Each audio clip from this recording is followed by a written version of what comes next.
Apollo 11 est propulsé dans l'espace pour une odyssée de 400 000 km jusqu'à la Lune.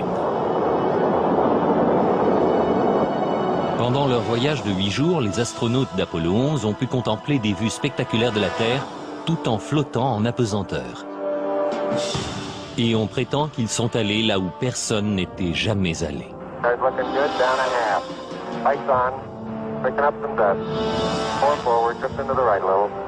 Contact light. Okay, engine stop. We copy you down, Eagle. Listen, Tranquility Base here. The Eagle has landed. Pourtant, se sont-ils vraiment posés sur la Lune? La plupart d'entre nous le croient. Des millions de personnes ont vu à la télévision le module lunaire se poser et entendu prononcer ces paroles inoubliables. That's one small step for man, one giant leap for mankind. Mais jusqu'à aujourd'hui, certains prétendent que pour croire aux petits pas de l'homme, il faut faire un grand bond dans la foi. Bill Kaysing était analyste et ingénieur pour Rocketdyne, l'entreprise qui a conçu les fusées Apollo. Beaucoup de problèmes se sont présentés dans les années 60 qui ont conduit les gens à penser que nous n'allions jamais parvenir à la Lune.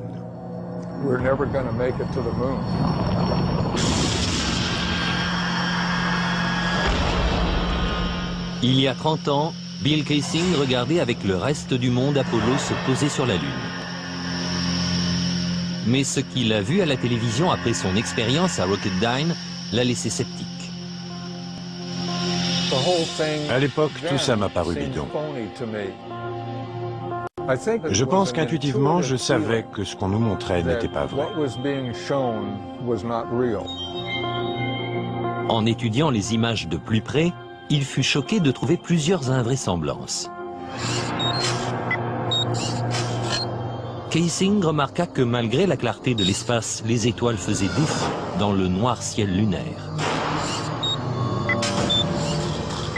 Il a vu le drapeau américain flotter alors qu'il n'y a pas d'air sur la Lune. Et il a découvert qu'il n'y avait pas de cratère sous la capsule lunaire, là où le puissant réacteur aurait dû brûler le sol. Ces preuves ont convaincu Kaysing qu'aucun homme n'avait jamais mis le pied sur la Lune. Mais la NASA réfute ces accusations. Il y aura toujours des gens pour croire aux théories les plus saugrenues. Et l'idée que je ne sais comment nous aurions pu simuler une expédition lunaire est assez saugrenue. Aussi saugrenu que cela puisse paraître, on estime que pas moins de 20% des Américains pensent qu'on n'a jamais marché sur la Lune. Mais comment croire que l'un des plus grands moments de l'histoire de l'humanité est une imposture? La NASA a-t-elle vraiment pu tromper le monde entier? Selon un ancien astronaute, c'est tout à fait envisageable. Je ne peux pas être sûr à 100% que les hommes de la mission Apollo aient marché sur la Lune. Brian O'Leary était astronaute à la NASA dans les années 60 et il fut employé comme conseiller scientifique pendant les missions lunaires Apollo. Il est possible que les hommes de la NASA aient monté l'affaire de toutes pièces, juste pour s'assurer d'être officiellement les premiers à aller sur la Lune. Un objectif à ce point important que les États-Unis se crurent obligés de monter cette supercherie? Pour trouver la réponse, nous devrons revenir 40 ans en arrière, à une époque où l'Amérique et l'Union soviétique étaient embourbées dans la lutte pour la domination du monde. Les gens pensaient que le pays qui gagnerait la course à l'espace gagnerait la guerre froide. Et gagner cette course, c'était arriver les premiers sur la Lune. C'était une époque d'hystérie nationale. Le 4 octobre 1957, les Soviétiques ont terrifié l'Amérique en mettant en orbite Sputnik, le premier satellite de l'histoire. Le New York Times a dû publier un article expliquant aux Américains qu'ils ne transportaient pas de bombes nucléaires pouvant être larguées sur une ville depuis cette altitude. La peur de l'apocalypse nucléaire s'est renforcée dans l'opinion publique américaine lorsque les communistes ont pris la tête de la conquête spatiale. Le porte-parole de la Maison-Blanche a annoncé au Congrès que nous pouvions être menacés d'extinction. Beaucoup craignaient que le but final de l'Union soviétique soit de poser une base de lancement de missiles sur la Lune. Au même moment, le programme spatial américain battait de l'aile. Les chances d'atteindre la Lune et de revenir sur Terre sain et sauf étaient de l'ordre de 0,0017%. Autrement dit, c'était pratiquement impossible.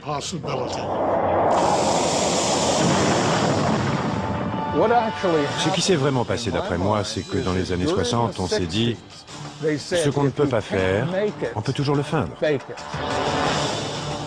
Mais si les missions Apollo étaient vraiment simulées, comment a-t-on pu mener à bien une pareille imposture? D'après Kaysing, le décollage de la fusée Saturn V a vraiment eu lieu, mais elle n'a jamais envoyé d'astronautes sur la Lune. Les astronautes sont partis avec Saturne V. Ensuite, et cela explique leur disparition, ils sont juste restés en orbite autour de la Terre pendant 8 jours. Et pendant ce temps-là, on a montré ces images truquées d'astronautes sur la Lune. Mais le 8e jour, la capsule de commande s'est séparée du véhicule et a atterri, comme on a bien sûr pu le voir en images.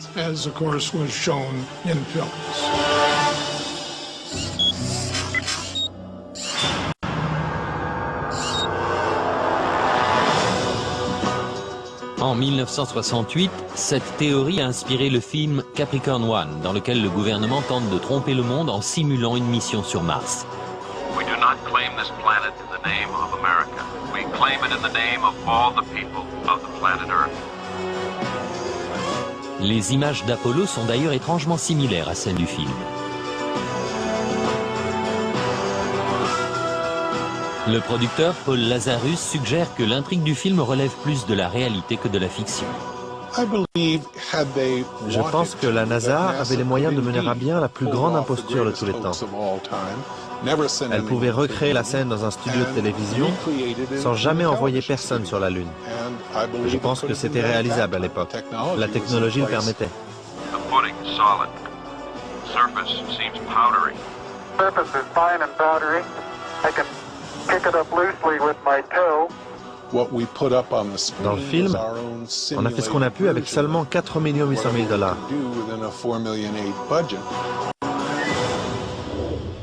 Mais selon Kaysing, avec ses 40 milliards de dollars de budget, la NASA avait les moyens de monter un canular.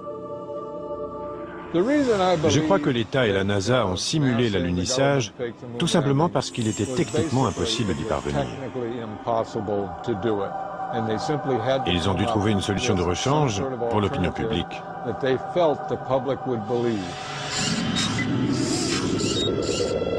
D'après Kaysing, les alunissages étaient en fait filmés en plein désert du Nevada, dans une base militaire secrète connue sous le nom d'Air 51.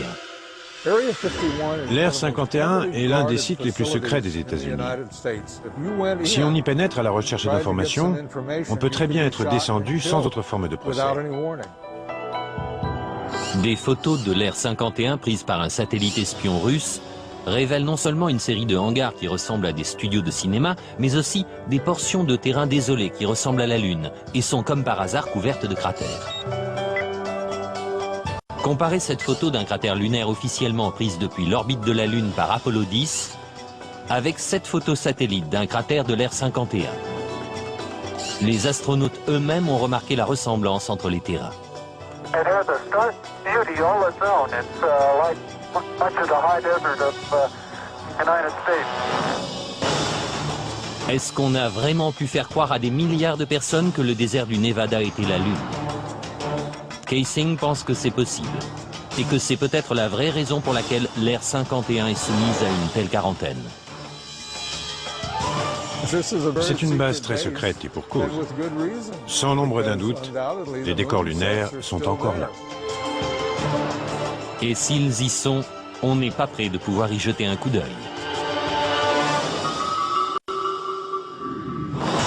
Dans la suite de ce programme, si le module lunaire s'est posé avec une poussée de 5000 kg, comment se fait-il que l'explosion n'ait pas donné naissance à un cratère? Cette empreinte de pied a-t-elle bien été faite sur la Lune? 10 astronautes sont morts dans d'étranges circonstances. Jusqu'où étaient prêts à aller ceux qui ont organisé cette imposture? On nous a dit que le 20 juillet 1969, le module d'excursion lunaire, le LEM, emmena des astronautes jusqu'à la surface de la Lune. Mais ne s'agissait-il pas plutôt d'une maquette déposée par des câbles sur un plateau de cinéma? Selon Bill Kaysing, cela pourrait expliquer l'absence de bruit de moteur dans les documents officiels de la NASA.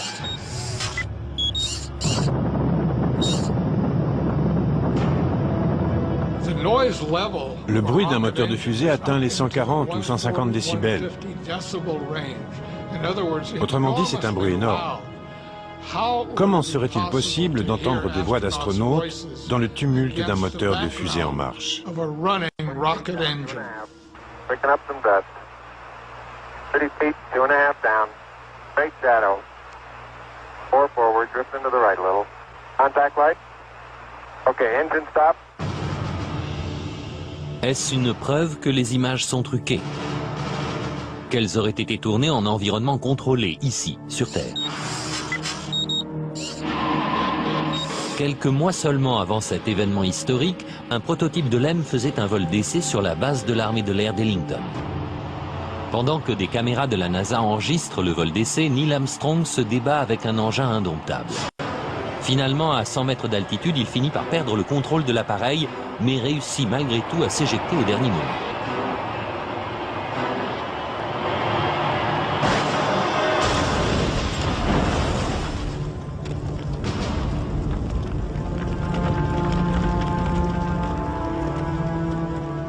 Le module était déjà instable et difficile à piloter dans un environnement terrestre familier.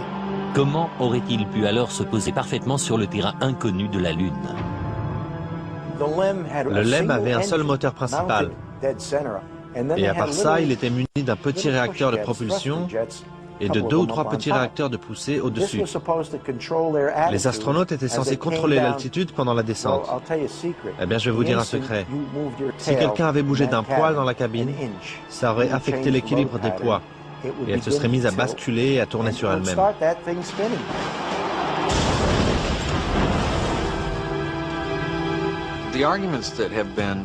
Les objections présentées par ceux qui pensent que l'alunissage était une imposture sont très élaborées. Et elles doivent l'être pour défendre une théorie pareille. Mais il y a une preuve qui reste irréfutable. Sur la surface de la Lune, il y a toujours des empreintes de pas, des empreintes de bottes. Mais les tenants de la théorie du complot affirment que même ces empreintes sont douteuses.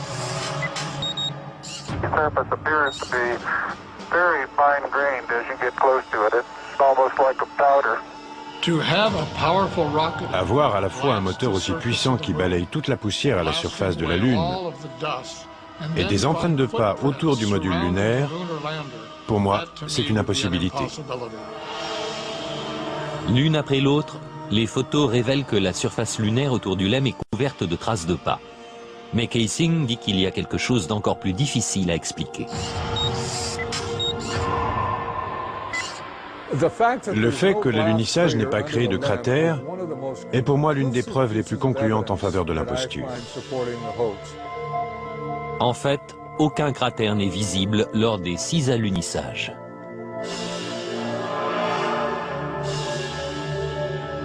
Mais Paul Fjeld, spécialiste en LEM, dit pouvoir nous expliquer pourquoi le module lunaire n'a pas créé de cratère en se posant sur la Lune. La force émise par les réacteurs lors de la descente est environ de 700 à 1000 kg. Ça fait seulement voler de la poussière, ça ne fait rien brûler. Et pourtant, même les illustrations scientifiques de la NASA montrent clairement un cratère sous le module. Et puis il y a encore une chose. S'il s'était vraiment posé sur la Lune, cette poussière serait ensuite retombée. Or, on n'observe pas la moindre trace de poussière sur les pieds du module lunaire. Cela seul a suffi à me faire penser que ce que je voyais ne pouvait pas être un module qui s'était posé sur la Lune. Le LEM n'était-il qu'un prototype installé sur un décor de cinéma? L'empreinte qu'Armstrong a laissée en disant « un petit pas pour l'homme, un grand bond pour l'humanité » a très bien pu être faite sur l'Air 51.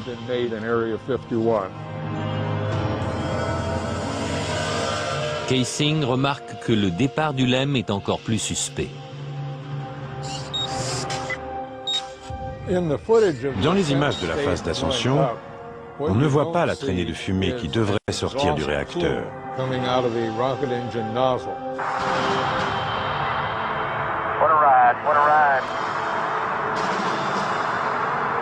Que voit-on? On voit le module décoller tout d'un coup, sans la moindre fumée, comme s'il était juste hissé à l'aide d'un câble. Est-ce la preuve qu'il s'agissait d'un complot? Le gouvernement était-il capable d'une mystification d'une telle envergure? Pour présenter tout cela comme une supercherie, ils doivent nier toutes les preuves et tous les tests scientifiques qui témoignent des alunissage. Offer to support the reality of the lunar landings, they have to say that all of those are fake. Ma conviction qu'Apollo était une imposture ne se basait pas sur une preuve en particulier, c'était tout un ensemble. Tout ça était bidon. Et maintenant, s'il n'y a pas d'air sur la Lune, alors pourquoi le drapeau américain flotte-t-il? Les photos officielles de la NASA ont-elles été truquées? Aucune des photos n'est authentique. Des hommes ont-ils pu survivre aux radiations mortelles de l'espace interplanétaire?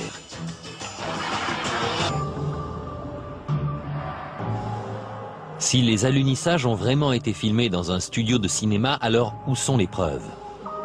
D'après David Percy, réalisateur et photographe de renom, la preuve est dans les photos et les films de la NASA elle-même. Nos recherches tentent à montrer que les images des missions Apollo ne sont ni authentiques ni justes. Pour nous, les images d'Apollo sont truquées. Elles sont remplies d'invraisemblances et d'anomalies. Selon Percy, l'examen de ces images conduit à penser que l'homme n'est pas du tout allé sur la Lune.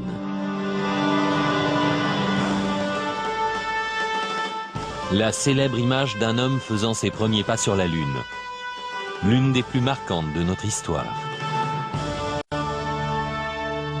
Mais pourquoi des images d'une telle importance sont-elles si floues et difficiles à voir?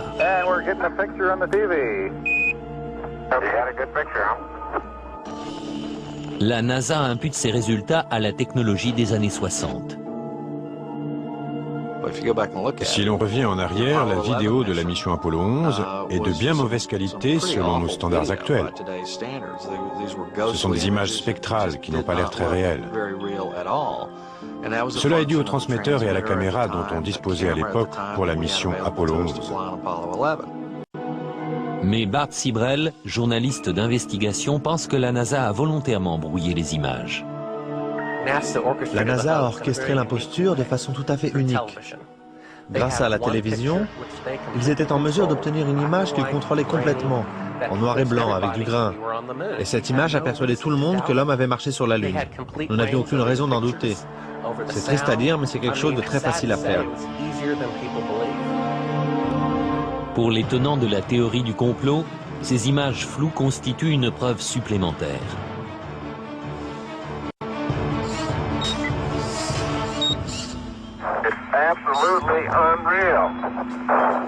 Apparemment, les astronautes se déplacent dans la pesanteur lunaire, qui est 6 fois plus faible que celle de la Terre. Mais Percy remarque que si on double la vitesse du film, ils ont l'air de courir sur Terre.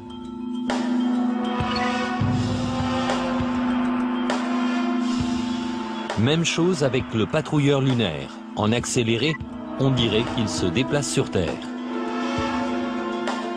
Mais une autre question est particulièrement troublante.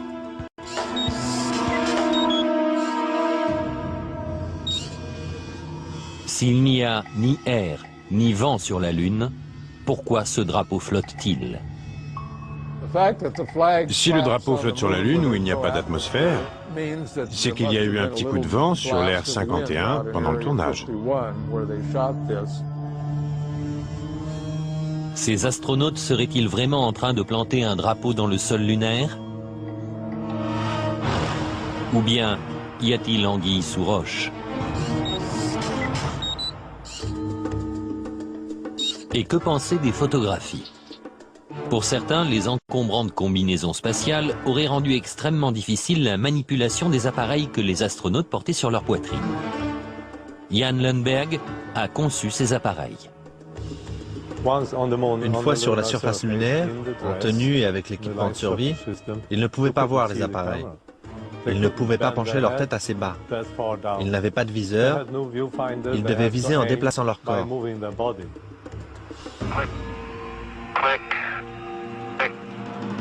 Si les appareils étaient si difficiles à manipuler, comment des milliers de photos ont-elles pu être prises avec une clarté cristalline et un cadrage précis?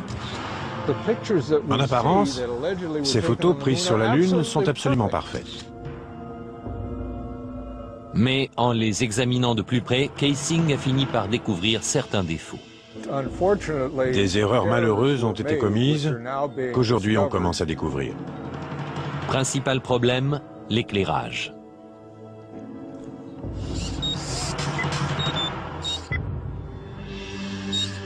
Sur la Lune, la seule source de lumière pour les astronautes était le Soleil. Ils n'avaient pas d'éclairage supplémentaire, pas de flash, rien de ce genre. Et pourtant, dans cette photo prise par Apollo 14, les ombres sont projetées dans des directions différentes, suggérant plusieurs sources de lumière. Les ombres des rochers au premier plan auraient dû s'étendre d'est en ouest, comme l'ombre du Lemme. Dans cette photo prise par Apollo 17, les ombres s'étendent aussi dans des directions différentes. Normalement, dans la lumière du soleil, les ombres sont toujours parallèles les unes aux autres. Elles ne se coupent jamais. Les partisans de la thèse du complot disent que ce ne sont pas seulement les ombres qui révèlent l'utilisation de lumières artificielles, mais aussi ce qui a été photographié dans les ombres. Prenons un exemple. Voici un astronaute qui descend dans l'ombre imposante du module lunaire. Et pourtant, son corps entier est toujours visible. Comment se fait-il qu'il ne soit pas drapé d'obscurité? Voici la même manœuvre lors d'une autre mission Apollo. Ici aussi, l'astronaute est fortement éclairé dans ce qui est de toute évidence une ombre obscure. Et dans cette image-ci, le soleil est juste derrière l'astronaute, le contour de sa silhouette devrait être imprécis, et pourtant, on reconnaît les moindres détails de son costume. On dirait qu'il est sous un projecteur. Mais je ne peux pas l'expliquer. Ça m'échappe. Et pour finir, dans cette image où le soleil est derrière le module lunaire, l'avant du vaisseau est clairement visible. Les mots « United States » sont clairs et nets. Comment ces images à contre-jour peuvent-elles être si précises? Parce qu'il y a plus d'une source de lumière, ce qui veut dire qu'ils ne sont pas sur la Lune. Mais la NASA réfute tous ces arguments. On conteste beaucoup l'authenticité des photos prises par Apollo. Et les objections sont si nombreuses que ce serait une vraie perte de temps de répondre à chacune d'entre elles. Mais ce n'est pas tout. Pourquoi certaines de ces images, prises à des moments différents et en des endroits différents, présentent-elles un arrière-plan identique? Ces deux photos semblent avoir les mêmes montagnes pour toile de fond. Et pourtant, le module lunaire n'est présent que sur l'une d'entre elles. Ce qui est tout simplement impossible puisque le LEM ne s'est jamais déplacé et que sa base est restée sur la Lune.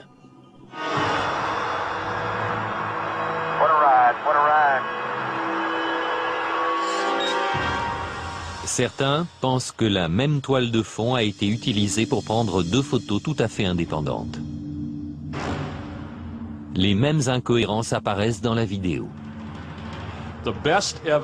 La meilleure preuve, ce sont les anomalies picturales dans les photographies du voyage sur la Lune. Dans l'une des photos d'Apollo 16, on a la même vue de la même colline à 2 jours d'intervalle.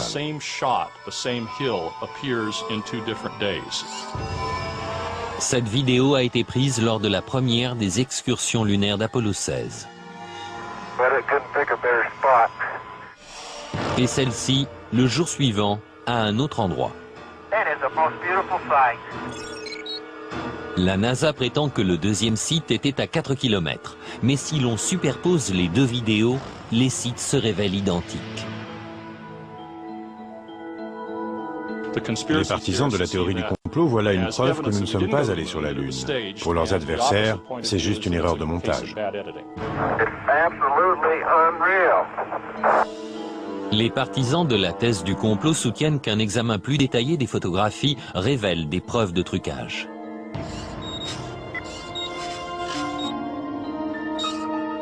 Des croix étaient gravées dans les appareils photo, afin de repérer le haut de chaque image. Mais dans cette photo, le repère est derrière le patrouilleur lunaire. C'est impossible. Ça ne peut être que le résultat d'une manipulation technique. Et sur cette photo d'Apollo 11, le matériel au premier plan recouvre la croix. Ici, c'est le drapeau américain qui couvre l'une des branches. Et l'astronaute couvre l'autre. Questionnée sur ces photos et vidéos douteuses, la NASA nie en bloc les accusations. Il y a toutes sortes d'accusations, des plus sophistiquées aux plus ingénues. Il y a des arguments qui sont optiquement faux, physiquement faux, scientifiquement faux, historiquement faux. Il y a beaucoup d'âneries là-dedans. Mais quoi qu'en dise la NASA, les partisans de la théorie du complot maintiennent qu'Apollo était une supercherie. Après avoir regardé toutes les photos et tous les films, je suis absolument convaincu que nous ne sommes pas allés sur la Lune. Je suis prêt à jouer ma vie là-dessus. Et maintenant, la tragédie frappe le projet Apollo. Le projet pouvait être tué dans l'œuf. 3 astronautes sont morts dans une simulation de vol, mais était-ce un accident? Il allait sonner la fin de tout le projet. Les astronautes pouvaient-ils survivre à un voyage à travers l'espace interplanétaire? Avant même d'être à mi-chemin de la Lune, ils auraient reçu une dose de radiation mortelle.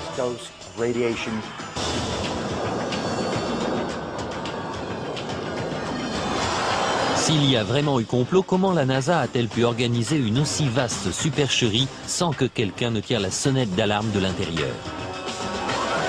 Virgil Grissom, dit Gus, fut sélectionné pour faire partie des 7 premiers astronautes. Père de famille et vétéran de plusieurs vols spatiaux, ce héros national allait sans doute être choisi pour être le premier homme à marcher sur la Lune. Mais Grissom était aussi un adversaire déclaré du programme spatial. Il aurait affirmé « Quelqu'un va être tué ». Malheureusement, les pires craintes de Grissom se sont réalisées.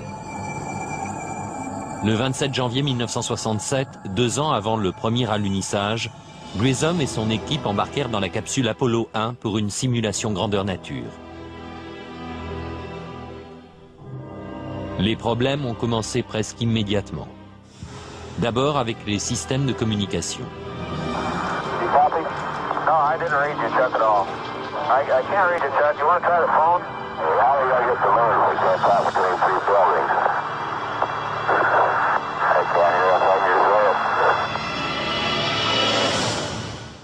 Tout d'un coup, la capsule s'enflamme avec les astronautes enfermés à l'intérieur.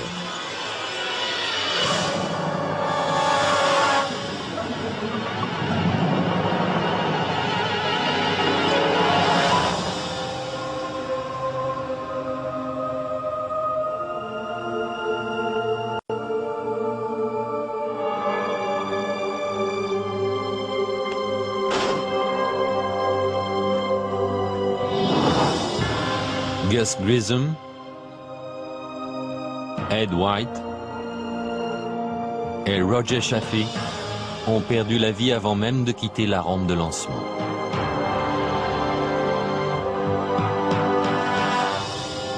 La famille de Gus Grissom pense que l'incendie d'Apollo 1 n'était pas un accident.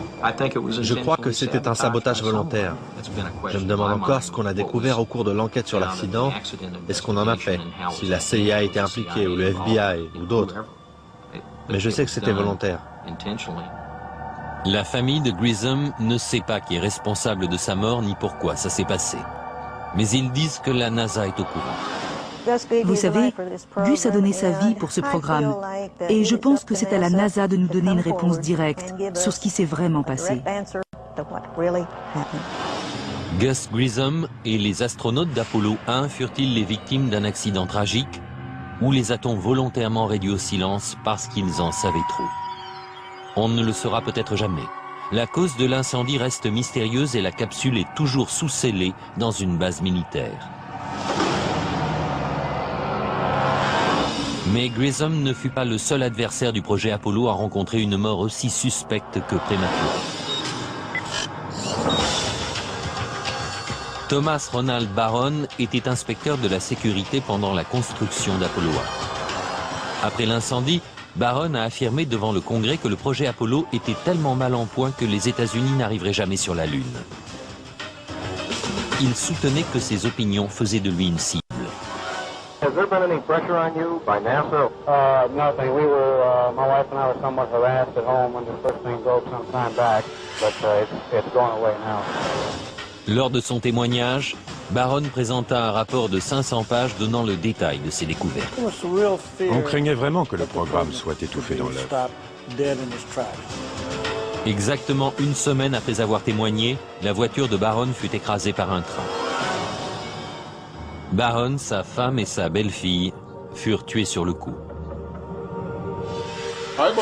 Je crois que Thomas Ronald Barron a été tué parce qu'il savait la vérité sur le projet Apollo. Le rapport Barron a disparu mystérieusement et jusqu'à ce jour, on ne l'a pas retrouvé. Mais le projet Apollo n'a pas cessé, ni les morts prématurées.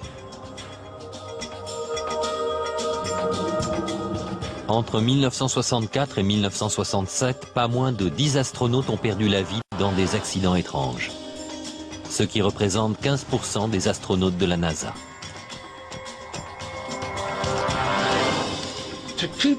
Pour garder un secret bien protégé, on doit éliminer toutes les personnes qui sont capables de le révéler.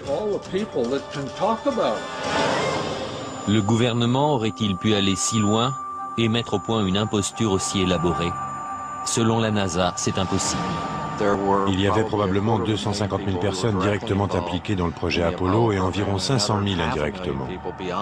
750 000 personnes ne peuvent pas garder un secret. C'est impossible. Mais Bart Sibrel insiste pour dire que la plupart des employés ne savaient rien de l'imposture. Très peu de gens étaient au courant à la NASA. C'est tellement départementalisé. Quelqu'un fabrique des boulons à Houston, un autre s'occupe de ceci ou cela à Seattle ou en Floride. Personne n'a de vue d'ensemble de quoi que ce soit, à part une poignée de gens. Si les partisans de la théorie du complot ont raison, et que seulement très peu de gens connaissaient toute l'histoire, alors la vérité pourrait rester enterrée pour toujours. Dans la suite de notre programme, les astronautes auraient-ils pu survivre aux radiations mortelles de l'espace? Leur faire traverser la ceinture de radiation aurait été impossible. Des morts suspectes, des photos truquées et des drapeaux flottant dans le vide spatial, autant de raisons de douter.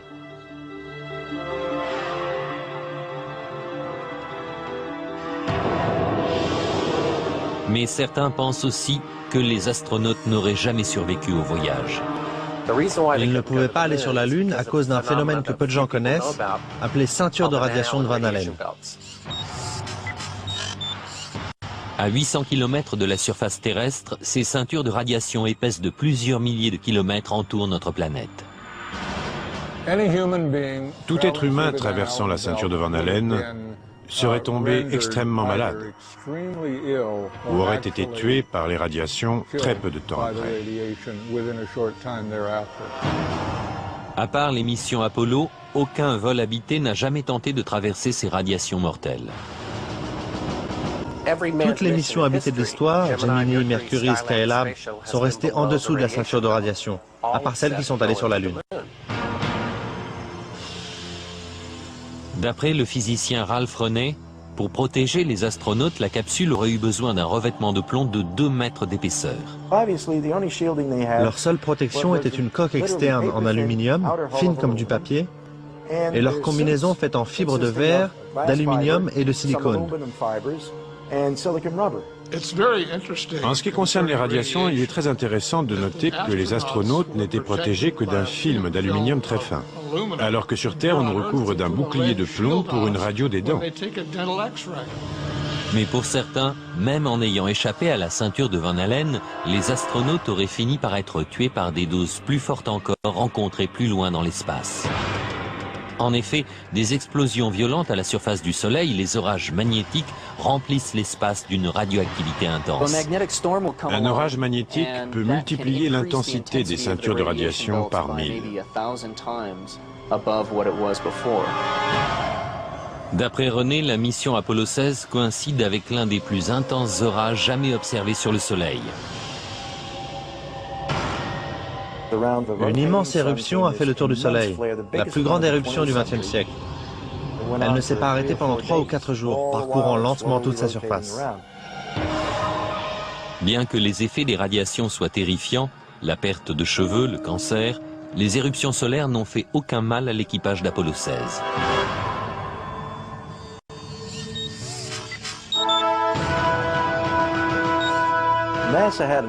La NASA a rencontré un autre problème. La surface de la Lune est tout à fait hostile à l'homme dans l'obscurité, y compris dans n'importe quelle zone d'ombre créée par un vaisseau. Les températures descendent jusqu'à moins 160. Au Soleil, au contraire, les températures montent jusqu'à plus 120.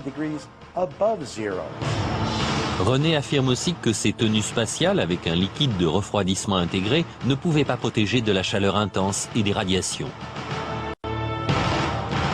Mais la NASA rejette cet argument. La thèse qui prétend que les radiations sur la surface lunaire auraient dû atteindre les astronautes est infondée scientifiquement. C'est aussi une mauvaise compréhension des protections qu'offrait leur équipement. Les costumes spatiaux qu'ils portaient étaient incroyablement résistants à beaucoup de choses.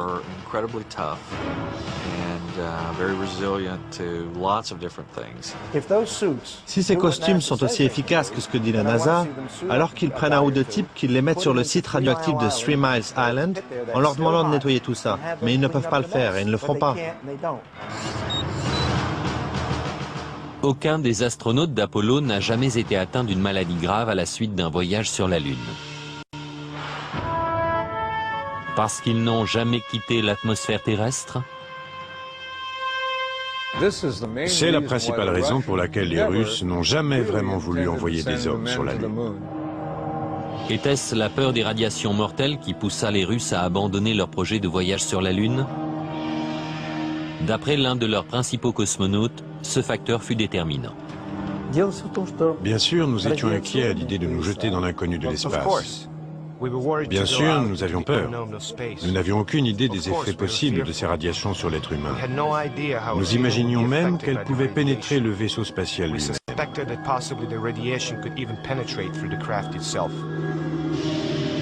Les dangers mortels de l'espace sont-ils la preuve que la NASA a simulé les missions Apollo?